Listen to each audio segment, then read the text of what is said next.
আল্লাহ রাব্বুল আলামিন বলেন وَإِن تَعُدُّوا نِعْمَةَ اللَّهِ لَا تُحْصُوهَا এত পরিমাণ নাজ নিয়ামত আমি আল্লাহ এই পৃথিবীর মানুষের জন্য বানাইছি, এত পরিমাণ নাজ নিয়ামত আমি আল্লাহ এই পৃথিবীর মানুষের জন্য সৃষ্টি করেছি। আমার নাজ নিয়ামত গুলো যদি একটা একটা করে বান্দারা গণনা করতে চায়, একটা একটা করে গনতে গনতে বান্দার হায়াত পুরায়া যাবে। আমার নাজ নিয়ামত গুলো বান্দা গণনা করে শেষ করতে পারবে না,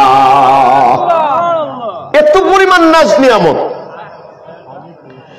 এই নাজ নিয়ামতের মধ্যে কত বড় কত ছোট, আবার আল্লাহর সৃষ্টির সংখ্যা কত। দুনিয়ার কোন বিজ্ঞানী, শিক্ষিত, দুনিয়ার কোন দার্শনিক, কোন বুদ্ধিজীবীকে যদি জিজ্ঞেস করা হয় আল্লাহ পাকের সৃষ্টির সংখ্যা কত, তামাম দুনিয়ার সব বৈজ্ঞানিক, তামাম দুনিয়ার সব বুদ্ধিজীবীরা একত্রিত হয়ে গিয়ে বলবে আল্লাহ পাকের সৃষ্টির সংখ্যা কত তাও আমরা বলতে পারবো না। সৃষ্টি কত বলতে পারবে না, নিয়ামত কত বলতে পারবে না, নিয়ামত কত বড় তাও বলতে পারবে না, নিয়ামত কত ছোট তাও মানুষের বলার ক্ষমতা নাই।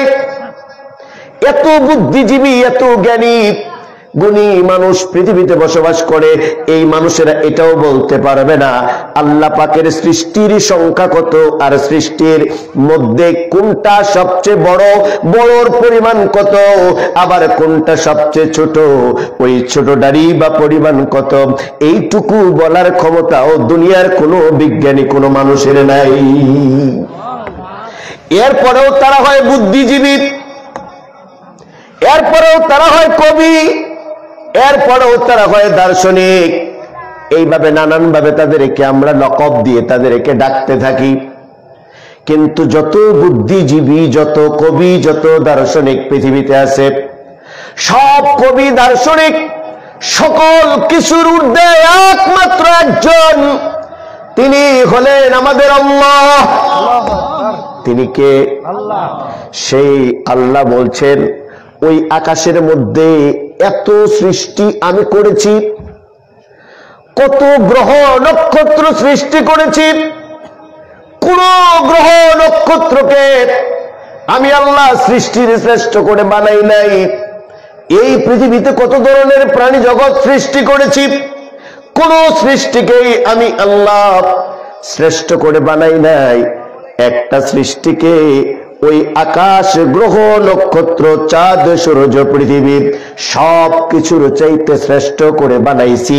তাদের পরিচয় তারা হলো আশরাফুল মাখলুকাত। সুবহানাল্লাহ। তারা কারা? মানুষ। আমরা মানুষ। সুবহানাল্লাহ কইবেন না? কিসের আকাশ, কিসের চন্দ্র, কিসের সূর্য, কিসের গ্রহ নক্ষত্র, কিসের পৃথিবী, কিসের জমিন, এই সব কিছুর চাইতে শ্রেষ্ঠ করে বানাইছে তারা হলেন আমরা মানুষ। আল্লাহ পাক তার দলিল দিলেন। আমি তো আমার মুখ দিয়ে বললে হবে না, দলিল থাকা লাগবে। আল্লাহ পাক বলছেন এই পৃথিবীতে আমি মানুষকে সৃষ্টি করেছি। لقد خلقنا الإنسان في أحسن تقويم।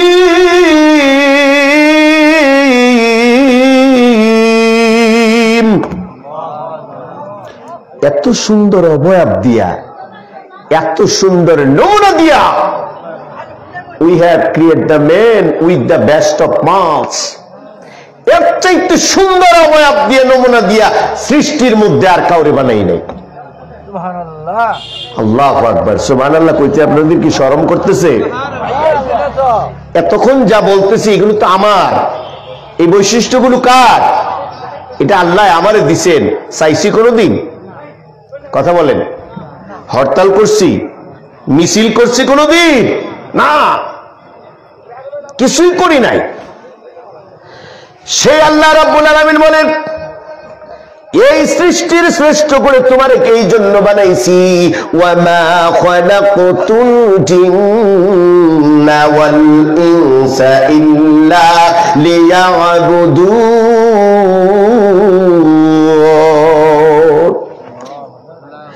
সৃষ্টির শ্রেষ্ঠ করে তোমারে এই কারণে বানাইছি, এই মানুষ কেবলমাত্র আমার দাসত্ব করবে, আমার গোলামি করবে, আমার বন্দেগী করবে। আমার দাসত্ব গোলামি বন্দেগী ছাড়া এই মানুষ অন্য কারো দাসত্ব গোলামি করবে না। গোলামি করব কার? আল্লাহ। জোরে কর আল্লাহ। যে আল্লাহর গোলামি করতে বলেছেন সে আল্লাহ পাক আবার চ্যালেঞ্জ করে বলেছেন, ইয়া মা'শারাল জিন্নি ওয়াল ইনসি ইন ইসতাতা'তুম আন তানফুযু মিন আকতারিস সামাওয়াতি ওয়াল আরদ ফানফুযু লা তানফুযুনা ইল্লা বিসুলতান ফাবিআইয়ি আলা'i রাব্বিকুমা তুকাযিবান। জোরে বলেন আল্লাহু আকবার। এ মানুষ তোমার জন্য আকাশ বানাইছি, চন্দ্র সূর্য গ্রহ নক্ষত্র বানাইছি। হে মানুষ তোমার জন্য বাতাস বানাইছি, অক্সিজেন বানাইছি, তোমার জন্য নিয়ামতের ব্যবস্থা করেছি, অগণন নিয়ামত তোমারে দান করেছি। এত অগণন নিয়ামত দিয়ে এই পৃথিবীতে আমি আল্লাহ তোমারে বাঁচায় রাখছি আমার হুকুম পালন করার জন্য।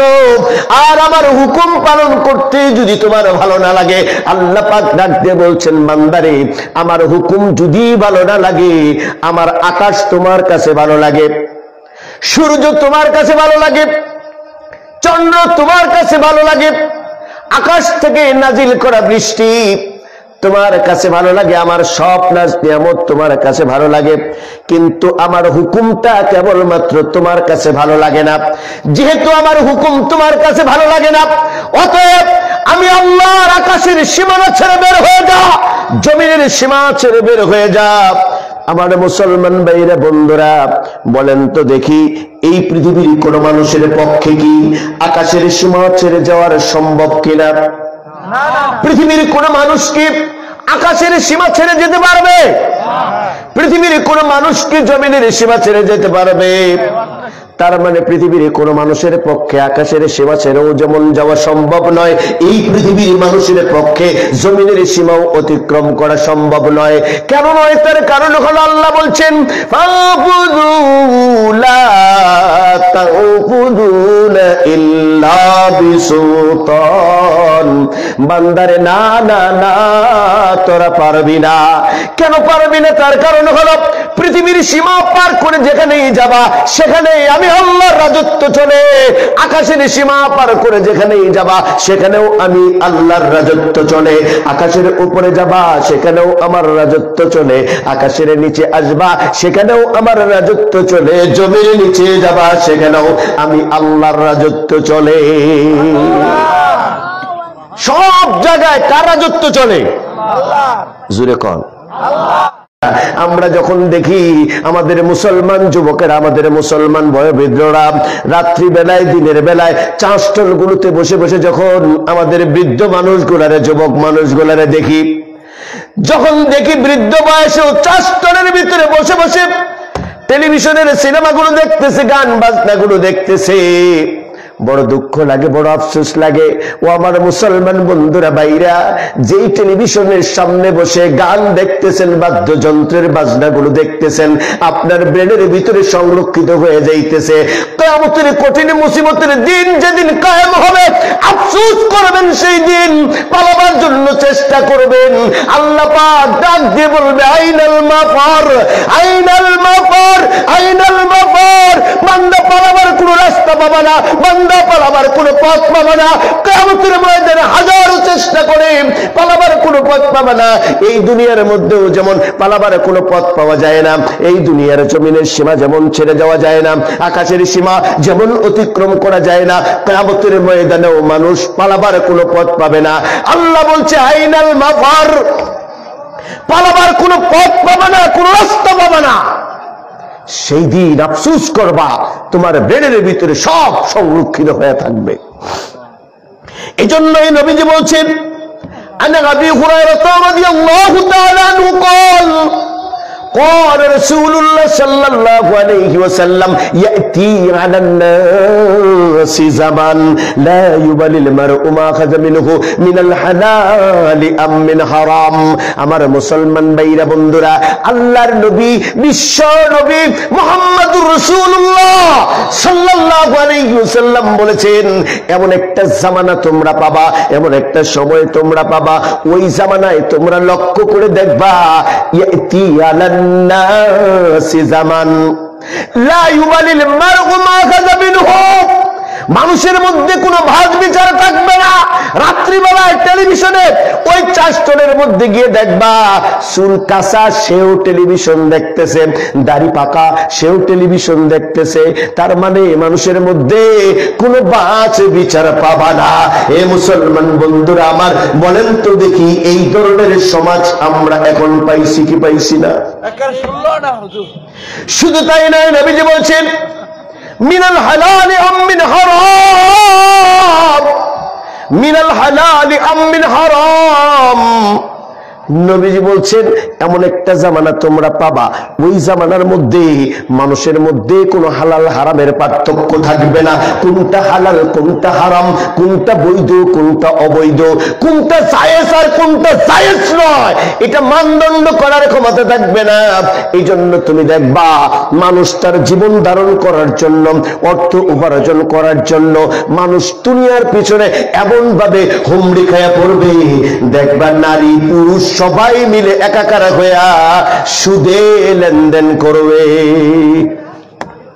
আছে না নাই জোরে কর নারী পুরুষ সব একাকার হইয়া হালাল হারামের কোনো বাস বিচার তখন থাকবে না এটা রাসূল বলছেন শেষ জামানার লক্ষণ এটা মানুষের কাছে এই বাস বিচার থাকবে না আল্লাহর নবী বিশ্ব নবী বলছেন 7টি ধ্বংসযোগ্য কাজ থেকে তোমরা বেঁচে থাকো যেই কাজগুলোর কোনো অপরাধগুলোর কোনো ক্ষমা নাই 7টা অপরাধ থেকে বেঁচে থাকতে বলেছেন নবী যেই অপরাধগুলো করবা নামাজ পড়বা রোজা করবা হজ করবা যাকাত দিবা কিন্তু এই 7টা কাজের কোনো একটা কাজের সাথে যদি জড়িত থাকো আল্লাহর নবী বিশ্ব নবী বলছেন নামাজ রোজা হজ যাকাত দিও তুমি জান্নাতে যেতে পারবা না তোমার কোনো ক্ষমা নাই তোমার থাকার জায়গার নাম জাহান্নাম ক্ষমা নাই عن أبي هريرة رضي الله تعالى عنه أن النبي صلى الله عليه وسلم قال اجتنبوا 7 الموبقات قالوا يا رسول الله صلى الله عليه وسلم وما هن قال الشرك بالله السحر وقتل النفس التي حرم الله إلا بالحق أكل الربا وأكل المال اليتيم وتولي يوم الزحف وكسب المحسنة المؤمنة الغافلة 7টা অপরাধ কয়টা জোরে কোন 5 আর 2 7 7টা অপরাধ করবা নামাজ পড়া রোজা কইরা হজ কইরা যাকাত দিও এই 7টার যে কোনো একটা থাকবে তো জান্নাত জুটবে না কপালে জান্নাত শুধু না ক্ষমাই জুটবে না ওর কপালে ওর থাকার জায়গার নাম জাহান্নাম বলবো নাকি 1 নাম্বার কাল শিরকু বিল্লাহ 1 নাম্বার হলো আল্লাহর সাথে শরীক করা 1 নাম্বার কি আল্লাহর সাথে শরীক করা ইন্নাহু মান ইউশরিক বিল্লাহ ফাকাদ হারামাল্লাহু আলাইহিল জান্নাহ ওয়া মাওয়াহুম মিনান নার ওয়া মা লিয-যালিমিন মিন আনসার যারা শিরক করবে তাদের অপরাধ 3টা কয়টা 3টা এক যারা শিরক করবে আল্লাহর নবী বলছেন এক জান্নাত হারাম করলো কি করলো জান্নাত হারাম করলো আল্লাহর সাথে যারা শিরক করবে তারা কি করলো জান্নাত হারাম করলো আমরা অনেক সময় ওগুলো ছাড়াও শিরক করি কি মহিলারা দেখবেন এই কথা বলে এই সন্ধ্যা বাতি না দে লক্ষ্মী যাবো গা কি ঠিক না বে ঠিক সন্ধ্যা বাতি গড়ে সন্ধ্যা বাতি দে না হলে কি যাবো গা কথা কন না আপনারা লক্ষ্মী যাবো গা এই লক্ষ্মী বলতে কোন শব্দ কোরআনে হাদিসে আজ পর্যন্ত আমি পাই নাই অথচ আমাদের মুসলমানের ঘরে সেই হিন্দুদের কৃষ্টি কালচার ঢুকায় রাখছে যুগ যুগ ধরে। আমাদের দেশের মা বোনেরা আজও বিশ্বাস করে সন্ধ্যাবাতি না দিলে ঘরের লক্ষ্মী যাব না। এরপরে আমরা পুরুষরা বলি, এই মুহূর্তে যদি ছেলেটার চাকরিটা না হইতো সংসারটা তছনছ হয়ে যাইত। এই মুহূর্তে যদি গাবিটা নামিয়ে আইতো তাহলে সংসারটা কি হয়ে যেত? তছনছ হয়ে যেত। কেমনে চলতাম, কেমনে চালাইতাম, বলি কি বলি না? এই যে দেখেন, শুধু শিরিক যে মাজারে গিয়ে সিজদা করা, শিরিক যে শুধু খালি শহীদ মিনারে ফুল দেওয়া তা না, কথার মধ্যেও শিরিক। কথার মধ্যে কি শিরিক?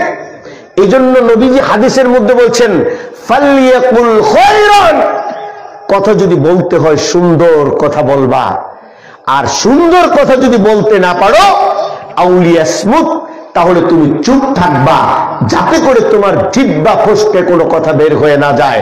কারণ জিহ্বা ফসকে যেই কথা বের হয়ে যায় তা আর ফেরত আনা সম্ভব নয়। ধনুক থেকে তীর বের হয়ে গেলে সেই তীর যেমন ফেরত আনা সম্ভব নয়, ঠিক তেমনি মুখ থেকে কথা বের হয়ে গেলে সেই কথাও ফেরত আনা সম্ভব নয়। এই জন্য মুআজকে ডাক দিয়ে বলছেন আল্লাহর নবী, ও মুআজ, তোমার জিহ্বা ধরো, জিহ্বা সামলাও। ও মুআজ, তোমার জিহ্বা ধরো, জিহ্বাকে সামলাও। মুআজ আশ্চর্য হয়ে বলছে, হুজুর জিহ্বা ধরবো, জিহ্বায় কি করছে? জিহ্বা দিয়ে কি কাউকে মারা যায়? আল্লাহর নবী বললেন, মুআজ, কেটে গেলে কাটার গা শুকায়, কিন্তু কথার গা মরার আগে শুকায় না।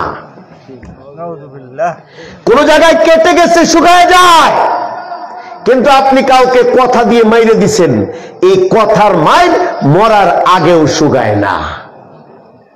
কি কন, ঠিক না বেঠিক? না ভুল বললাম আমি? এটা আল্লাহর নবী বলছেন। আল্লাহর নবীকে জিজ্ঞেস করছেন আবু হুরায়রা রাদিয়াল্লাহু তাআলা আনহু, قال رسول الله صلى الله عليه وسلم ان اكثر ما يدخل الناس النار ان اكثر ما يدخل الناس النار, কোন জিনিস অধিক সংখ্যক মানুষকে জাহান্নামে নিয়ে যায়? কোন জিনিস অধিক সংখ্যক মানুষকে জাহান্নামে নিয়ে যায়? আল্লাহর নবী বলছেন দুইটা জিনিস অধিক সংখ্যক মানুষকে জাহান্নামে নিয়ে যায়। এক, আল ফাম ওয়াল ফাজ। আল ফাম ওয়াল ফাজ, এক আল্লাহর নবী বলছেন মানুষের মুখ। এই মানুষের মুখ অধিক সংখ্যক মানুষকে, মানুষের জিহ্বা অধিক সংখ্যক মানুষকে জাহান্নামে নিয়ে যায়, বলেন নাউযুবিল্লাহ। আর দুই, ওয়াল ফাজ, মানুষের লজ্জাস্থান। এই দুইটা জিনিস অধিক সংখ্যক মানুষকে কোথায় নিয়ে যায়? জাহান্নামে নিয়ে যায়। তো যেই কথা বলতেছিলাম, যেহেতু সময় সংক্ষেপ, অত লম্বা ব্যাখ্যা করার সুযোগ নাই।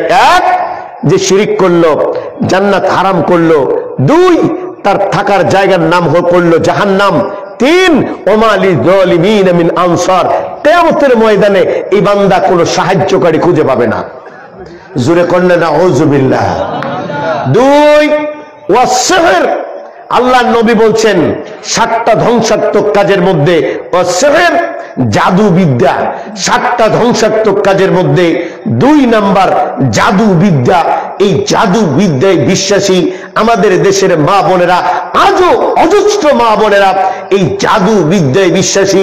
যারা জাদু বিদ্যায় বিশ্বাসী, আমি তাদের উদ্দেশ্যে বলছি, যারা এটা বিশ্বাস করবে, আল্লাহর নবী বলছে তাদের কোনো ক্ষমা নাই, তারা জান্নাতে যেতে পারবে না। নামাজ রোজা করেও জাদু বিদ্যায় বিশ্বাসী জান্নাতে যেতে পারবে না। আমাদের মা বোনেরা এটা সবচেয়ে বেশি বিশ্বাস করে। 3 নম্বরে নবীজি বলছেন কতলুন নাফসুল্লাতী হারামাল্লাহু ইল্লা বিল হক। কতলুন নাফসুল্লাতী হারামাল্লাহু ইল্লা বিল হক। নবীজি বলছে বিনা বিচারে মানুষকে হত্যা করা, বিনা বিচারে মানুষকে হত্যা করা। আমরা লক্ষ্য করেছি এমন মানুষ রাস্তাঘাটে অন্যের মায়ের পিঠের মধ্যে মারা যায়, মানুষ মানুষকে পিঠায় পিঠায় হত্যা করে, ও মানুষ নিজেও জানে না কোন অপরাধে কোন কারণে তারা হত্যা করা হলো। বিনা বিচারে যদি কোনো মানুষ মানুষকে হত্যা করে, আল্লাহর নবী বলছে বিনা বিচারে হত্যা করার কারণে এই হত্যার সাজা হিসাবে আল্লাহ তারে ক্ষমা করবে না, তারে মাফ করবে না। রাজনৈতিক মিটিং মিছিলের মধ্যে দেখবেন একদল আরেক দলকে ঘায়েল করার জন্য মানুষ মানুষকে পশু পাখির মতো পিটায় পিটায় হত্যা করতেছে। এজন্যই আল্লাহর নবী বলছেন সিনফান মিন আহলিন নার, দুইটা সম্প্রদায় দেখবা কিয়ামতের আগে আগে দুইটা সম্প্রদায় তোমাদের মধ্যে বেড়ে যাবে। সিনফান মিন আহলিন নার, দুইটা সম্প্রদায় আসবে। লাউ আরাহুমা কওমুন, ওই দুইটা সম্প্রদায়কে আমি দেখি নাই। লাউ আরাহুমা কওমুন, নবীজি বলছে আমি দেখি নাই, তোমরা দেখবা। সেই দুইটা সম্প্রদায়ের মধ্যে এক নম্বর সম্প্রদায় হলো এমন এক জাতি থাকবে যাদের হাতে গরু চড়ানোর লাঠি থাকবে। ওই গরু চড়ানোর লাঠি দিয়া মানুষ মানুষকে পিটায় হত্যা করবে। মানুষের দিলের ভিতরে কোনো মায়া মমতা থাকবে না, কোনো দরদ থাকবে না। পশু পাখিকে হত্যা করতে গিয়ে মানুষের দরদ হয়, কিন্তু মানুষ মানুষকে হত্যা করবে তার ভিতরে কোনো দরদ হবে না। আছে না নাই? দুই নম্বর নবীজি বলছেন নিসাউন কাসিয়াতুন আরিয়াতুন মুমিনাতুল মাইলা। নিসাউন কাসিয়াতুন আরিয়াতুল মুমিনাতুল মাইলা, নবীজি বলছেন এমন পোশাক পরিধান করবে, এমন পোশাক পরিধান করবে। আল্লাহর নবী বিশ্ব নবী বলছে মহিলারা এমন পোশাক পরিধান করবে।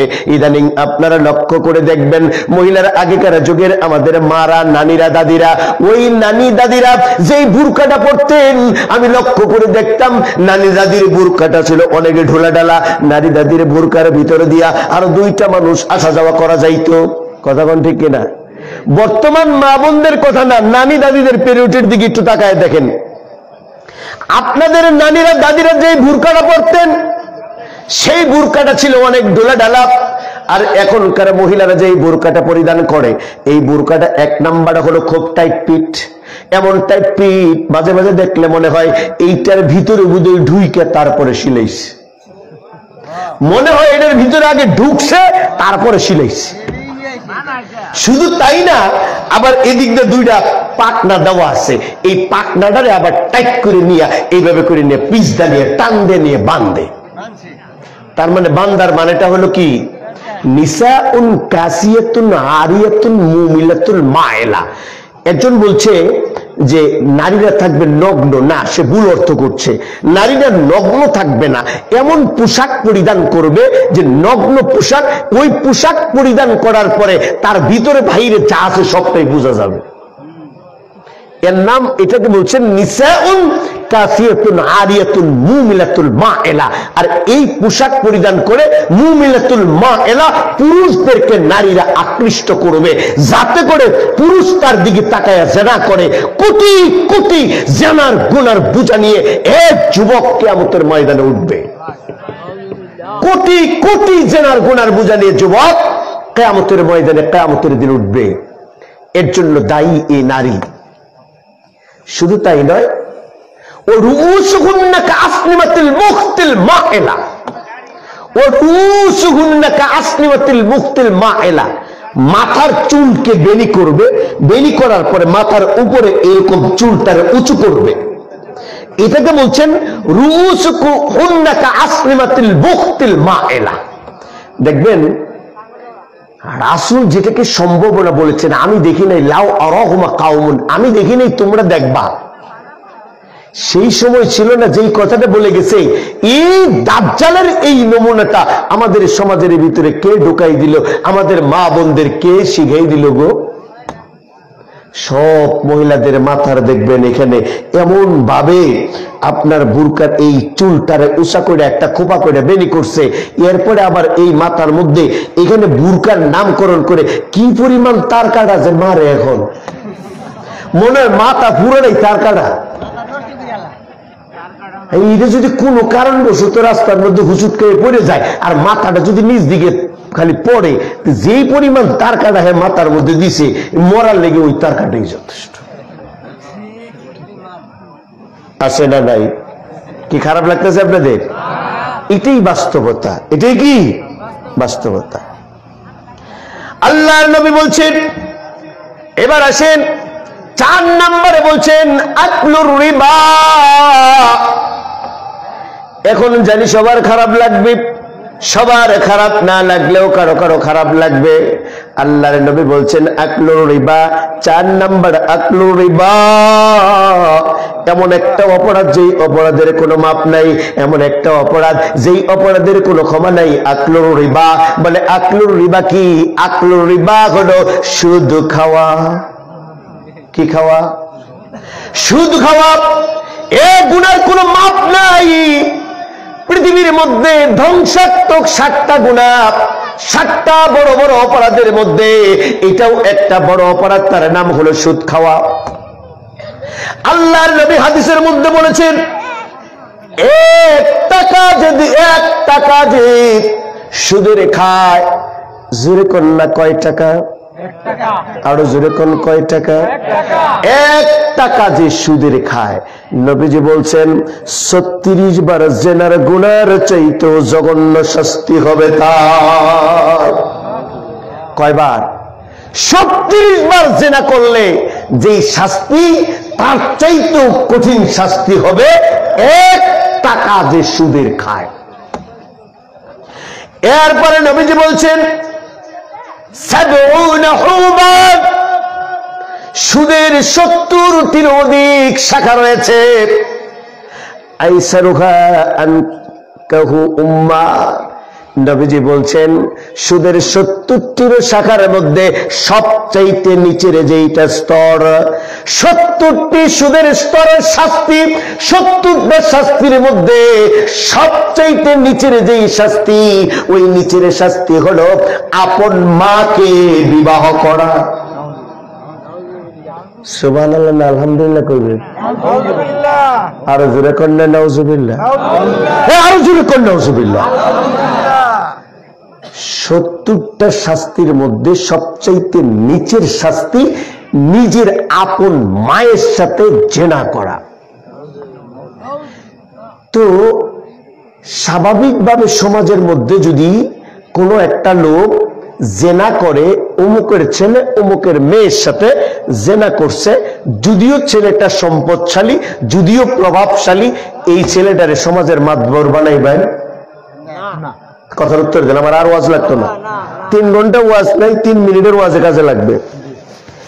আপনার অমুকের ছেলেটা অমুকের মেয়েটা, এই 2 জনে জেনা করছে, এবার সমাজে বিচার আইছে, বিচার হয়েছে, বিচারেও প্রমাণিত হয়েছে, সাব্যস্ত হয়েছে, পরবর্তীতে এই ছেলেটারে মেম্বার বানাইবেন? কথা কন। কে জেনা করছে? নারী কেলেঙ্কারি। কি কেলেঙ্কারি? নারী কেলেঙ্কারি। তো একটা অপর মেয়ের সাথে অন্য মেয়ের সাথে নারী কেলেঙ্কারি হওয়ার কারণে মেম্বার বানাইতেন না, সমাজের কোন দেন দরবারে তার মাতবর বানাইতেন না। তো যেই লোকটা নিজের মায়ের সাথে যেটা করে, হ্যাঁ মসজিদের সভাপতি হয় কি করে? ওয়াজ হারাইত করে লাগবো? হ্যাঁ, যে লোকটা নিজের মায়ের সাথে যেটা করে, সে সমাজের মাতবর হয় কি করে? ওর মা কত বড় নির্লজ্জ, ওর মা কত বড় নির্লজ্জ। ওর মা জানে আমার ছেলে সুদ খায়, আর দামি শাড়িটা যখন এনে দেয়, এই সুদখোর ছেলেটাই তার কাছে খুব প্রিয় হয়। কেন? মায়ের সাথে জিনা করে এই ছেলেটা আমার কাছে খুব প্রিয় হয়।